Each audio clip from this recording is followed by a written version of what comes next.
there were these tendencies of food inside of art, but they were very slight, and in most artists' practices it was only one small part. But those artists definitely made it possible for me to think about food possibly existing inside of art as a legitimate medium. I'm Jennifer Rubell. A lot of the work I do uses food as a medium, and it always uses interaction as a medium, so that people are forced to actually touch and feel and taste and physically connect with the artwork, which they've been taught their entire lives never to do. Because it explores the process of creation and its relation to the creation of life. A lot of the iconography of the work has to do with, for instance, the large glass that you look into where the nurses are working. That is an image taken loosely from the nursery inside of a hospital.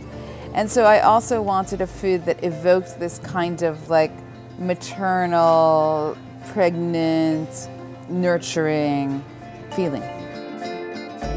The nurses inside of this white cube are incubating yogurt with whole milk and freeze-dried Bulgarian culture. The yogurt incubates for 12 hours and it then gets refrigerated.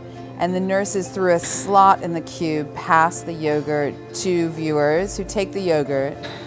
Then facing this cube is a set of double pedestals, one on the ceiling, one on the floor. And from the one on the ceiling drips one line of honey. The line is perfectly plumb. It should go straight down, except that the forces of nature, the wind, etc., alter that line and make the process of getting the honey a kind of sloppy, uncertain process. It's about receiving or waiting, or a kind of passive part of the creative process that isn't often depicted.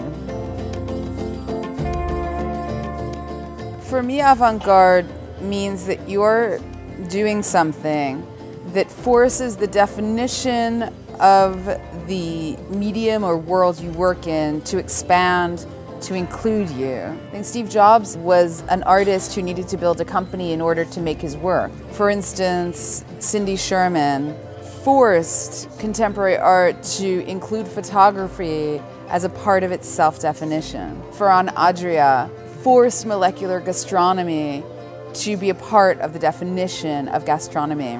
So that individual is working in that medium, working to expand the definition long before what they've done is incorporated into the definition of that work. So it's a very it's an inherently courageous position. I don't think people choose to be avant-garde. I think that you end up there when the road that you're taking has no known continuing path.